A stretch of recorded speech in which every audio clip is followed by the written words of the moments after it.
Bữa nay ăn xong về chắc nhổ hết hàm răng quá. Ê thế rồi. Quá xa đã. Nay mình đi với mận đó mọi người. Ở Đà Lạt nha, có vườn mận đẹp lắm mà ngon lắm. Ngon. Chua. Hả? Chua ngọt ha. Ý mận á, tươi á là 6 lạng đường. Dạ. Khi trồng á thì mình không phải trồng cây mận. Dạ. Mà mình trồng cây đào. Rồi lấy lên thêm một ít mận. Xinh quá. Wow. Cái gấu dài đàng hoàng này trời. Cầm đi. Cầm chị vai dẫu. Thấy chưa?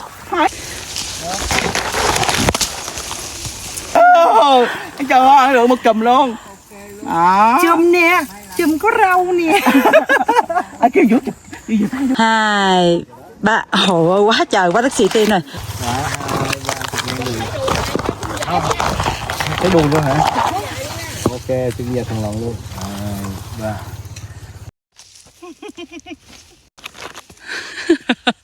Đi hái mận tuột quần luôn rồi. Từ Đà Lạt thì mình sẽ hỏi đường về Trạm Hành, nhà thờ Tin Lành Trạm Hành.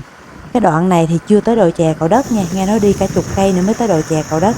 Ở đây là từ nhà thờ Trạm Hành mình chạy vô vườn nhà cô Liên này mọi người, hai bên rừng thông đẹp lắm.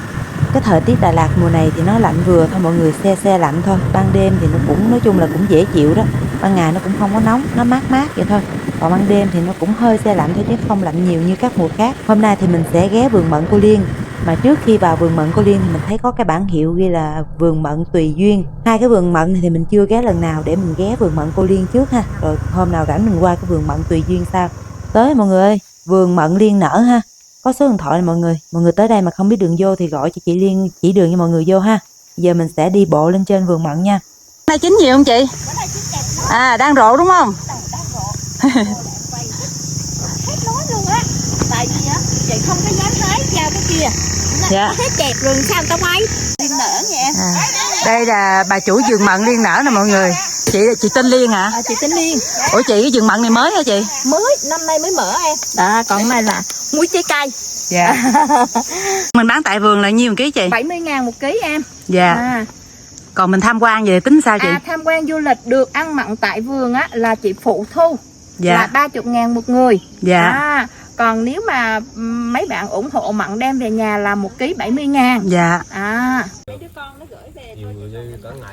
Bữa nay chị đang xả bên cái đường nước sạch bên kia. Đường nước nó mập của chị đó. Mận này là mận sạch hoàn toàn. Xã chị Trâm hả? Hai vợ chồng cùng chăm. Vậy đó hả? Trải nghiệm cái vườn mận Hà Nội mà chị trồng trên đất Đà Lạt. Dạ. 140 gốc em. Trời ơi, dữ vậy đó hả chị? Rộng dữ vậy đó hả? 140 gốc. Cái vườn mình là trồng được mấy năm rồi chị? 8 năm rồi em. 8 năm mà mới có trái đây đúng không? Năm nay mới gọi là có trái, thực thụ có trái nhiều. Còn mấy năm nó cũng ít nè. Ít thì chị không có mở cửa cho khách tham quan du lịch. Chị chỉ bán trong hàng xóm ăn thôi. Dạ. Chị cho em xin trái chín đi chị. Đó. Đây nè em. Chị Mận lên cái cây đào, gốc đào. Rồi, cảm ơn chị. Mận Hà Nội trồng trên đất Đà Lạt ha. Ngon quá. Chua ngọt. Bữa nãy ngọt rồi nè chị. Đúng rồi. Hôm bữa các bạn kia quay em thấy còn hơi xanh. Đúng rồi em. Bữa nay là đang rộ ha. Bữa nay đang rộ nè em. Cái thời gian đầu mình trồng cái cây mận này ở Đà Lạt mình thấy sao anh, khó không? Khó trồng không? Nói chung á là khi trồng á thì mình không phải trồng cây mận. Dạ. Mà mình trồng cây đào. Dạ. Trồng cây đào rồi trồng cây đào lên 2 năm rồi mình ghép. Là mình phải ghép mận vô trong cái gốc cây đào. Đúng rồi. Chứ mình trồng cây mận không được hả? Trồng cây mận thì nó không có tuổi thọ. Vậy hả? Cây mận nó là rễ chùm rễ bàn. Dạ. Còn cây đào là mình ương bằng cái hộp thì nó sẽ có rễ cọc. Dạ. Thì nó sẽ cái tuổi thọ nó cao hơn. Dạ. Cây mận này nó hay bệnh không anh? Hay bị sâu bệnh không? Nó thì nói về bệnh thì nó không có bệnh. Dạ. Nhưng mà nó bị sâu rầy. Dạ. Cái vườn mận giờ thì nó đang chín rộ, chín cũng nhiều lắm nhưng mà trái xanh cũng còn rất là nhiều. Chắc tầm tháng nữa mọi người đi vẫn còn kịp. Hôm nay là ngày 10 tháng 5 nè, mà cái vườn mận này mình nghĩ còn lâu lắm thì cũng tầm 1 tháng hơn nữa là cũng hết mận rồi. Nhà mình mà thích tham quan vườn mận thì đi nhanh nha, chứ hè là đông khách là coi như cái vườn mận này người ta hái te tu lên mình chụp hình nó không có đẹp. Chủ vườn phát cho mỗi người một cái giỏ như nè. Chủ vườn đây rất là dễ thương và tâm lý nha mọi người. Có tới muối chấm, có tới cả chục loại luôn, ai thích loại nào thì chấm loại đó. Mấy trái mà tím mà đỏ đậm như nè thì ăn ngọt nè, còn mấy trái này hơi xanh này ăn chua nha. Ai mà gu ăn chua ha, ăn mấy cái chùm này nè, ăn trái đá 1 tháng. Mình mê cái vườn mận này lâu lắm rồi mọi người. Mình ở miền Nam mà mình trồng được cái mận này là mình trồng liền vài cây. Mình thích cây mận Hà Nội này dữ lắm. Mình xem video mình thấy ở Hà Nội mấy bạn hái mận ở kìa, mình mê. Mình ước một lần được đứng trong vườn mận hái mận, nhất là cái mùa hoa mận nở mọi người. Hồi mình mê dữ lắm luôn.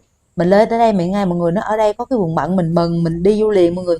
Xa nhưng mình vẫn muốn đi liền luôn vậy đó. Cái chị chủ vườn này rất là dễ thương nha mọi người. Lúc mình quay phim ở trong cái vườn này mình quay cũng khá là lâu, mà cái chị chủ vườn cứ ra nói với mình á, chị đi công chuyện nha, em ở nhà em cứ ăn mận thoải mái, em cứ muốn quay bao lâu cũng được hết trơn á. Mình đi du lịch mà gặp những cái chủ vườn mà vui vẻ như vậy thì cái chuyến đi của mình nó mới vui, chứ gặp vô những cái vườn mà người ta khó quá mọi người, mình hái tới đâu người ta theo, người ta giữ tới đó thì nó cũng không vui.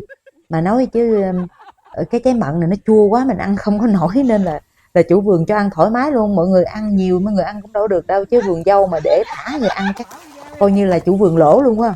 Nói chứ người ta làm gì người ta cũng tính hết trơn rồi cả nhà ha. Bây giờ thì mình đi hái mận ăn nha, mời mọi người ăn mận cùng với mình. Ê, Dung gì vậy? Dung cho mấy địa chỉ luôn. Dung ông ngoại bà ngoại rồi. Hôm qua mình có đăng cái video mình quay ở chỗ bờ hồ Xuân Hương á mọi người. Mình đứng chỗ dưới cây hoa chuông đó. Có bạn kia bạn hỏi mình chứ bạn ơi cái môi bạn làm sao mà cái môi nó đẹp như vậy. Thì mình trả lời là cái môi mình có thoa son, mình cũng thoa đại đại thôi chứ không có biết trang điểm như mọi người cứ quét lên vậy thôi. Rồi ba mẹ đẻ ra cái môi sao lại giờ nó y vậy đó, chứ không có chỉnh sửa gì cái môi hết nha mọi người. Nói nào cho ngay là lúc quay video mình có dùng cái app để cho mình đẹp hơn. So với ngoài đời á, thì trong video mình trẻ hơn ngoài đời tới 20 tuổi lận. Mà bây giờ mọi người gặp ông mình ở ngoài thì mọi người nhận cũng không ra đâu.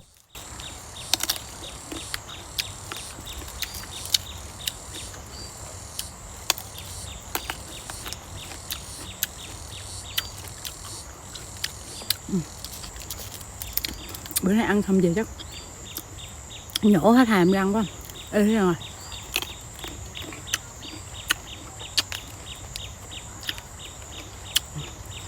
Quá xa đã. Lần đầu tiên được đứng trong vườn mận, hái mận và ăn mận. Thích quá mọi người.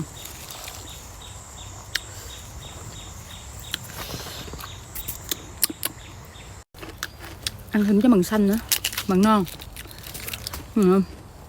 Ông này, ông vừa chua, vừa chát, vừa đắng.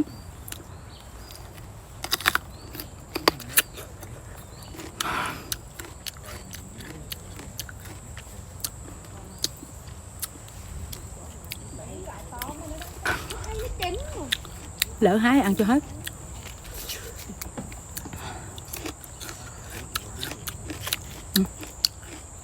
Điện thoại tao nó mà G à, chứ không con chua. G luôn quái gì.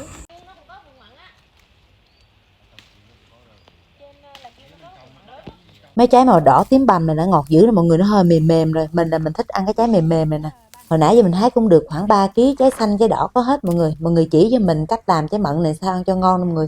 Chứ 3 kg đó mình về mình chấm muối là chắc là cái hàm răng mình nhổ sớm luôn á. Cái trái mận này mình vô trong vườn mình ăn mà ngon lắm thì mình không ăn 10 trái, tối đa 10 trái thôi, không ai mà ăn giỏi tới 10 trái đâu. Ăn tầm 3 trái là coi như là sơ rơ cái hàm răng hết trơn luôn, ê hết trơn mà nó xót ruột nữa. Hôm nào có vô vườn mận thì mọi người ăn cái gì cho no bụng đi, xe cua thêm đồ ăn nữa, vừa ăn mận xong ra là có những xót ruột đói bụng vô cùng luôn, là có cái gì ăn vô một cái cho nó đỡ. Chị chia sẻ mọi người làm mứt mận đi chị. Đây nè, mứt mận đây chị làm nè. Chị khứa Dạ. chị ngâm nước muối. Dạ. 1 ngày 1 đêm. Dạ. Xong bắt đầu á là chị mới xả sạch nước muối. Dạ. Chị ngâm lại nước vôi cỡ 2 tiếng, vôi loãng nha. Vôi chậu hả chị? Vôi trắng á, chứ không phải vôi Vôi trầu. trắng là vôi gì ta? Có dưới chợ nó có cái cục vôi màu trắng trắng á, cũng ăn trầu được mà nó là màu trắng chứ không phải màu hồng hồng đâu. Đây, buổi sáng cô kia có đưa cho chút xíu thôi, nó có chút xíu thôi ngâm 2 tiếng, xong bắt đầu mình rửa cho thật sạch. 1 kg mận là nhiêu vôi? Chắc cỡ 10 cái mận chưa được nửa lạng vôi. Dạ. Cái vôi nhỏ nhảm màu trắng á. Dạ. Xong rồi bắt đầu mình xả cho thật sạch. Y chang giống như là hầm ngâm á mà. Rồi bắt đầu mình nấu nước sôi lên mình xả. Dạ. Mình xả cho ấy rồi mình bóp ráo rồi mình bỏ đường vô mình rim thôi. Nhớ nó đơn giản như vậy thôi. Nhiêu đường chị? 1 kg mận á tươi á là 6 lạng đường. Dạ. 1 kg mận tươi là 6 lạng đường. Bỏ đường vô ướp ha. Ướp này giờ chị vắt nước cho nó ráo xong bắt đầu chị ướp. Ướp đường cỡ 1 tiếng xong sau là bắt đầu chị bỏ lên đó chị rim. Dạ. Dạ, cảm ơn chị. Kỳ công quá, ngồi xẻ thì kỳ công này đã hơi lâu nè. Mà chị khứa sao mà khéo mà nó miếng nhỏ nhỏ mà nó không bị đứt ra ha. Cái này mình khứa theo 2 mặt này nè. Rồi mà khứa theo mặt này nè, nó hai mặt.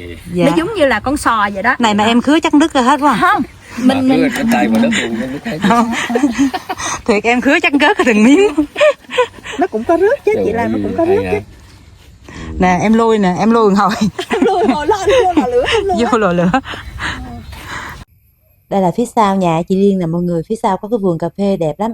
Đúng là Đà Lạt nhìn thấy góc nào cũng đẹp phải mọi người. Và lúc mình vô đây tầm 11 giờ, 12 giờ vậy đó, mà giờ là gần 4-5 giờ chiều rồi. Giờ mình về nha mọi người. Cảm ơn mọi người đã xem video ủng hộ mình. Hẹn gặp lại mọi người trong những video tiếp theo.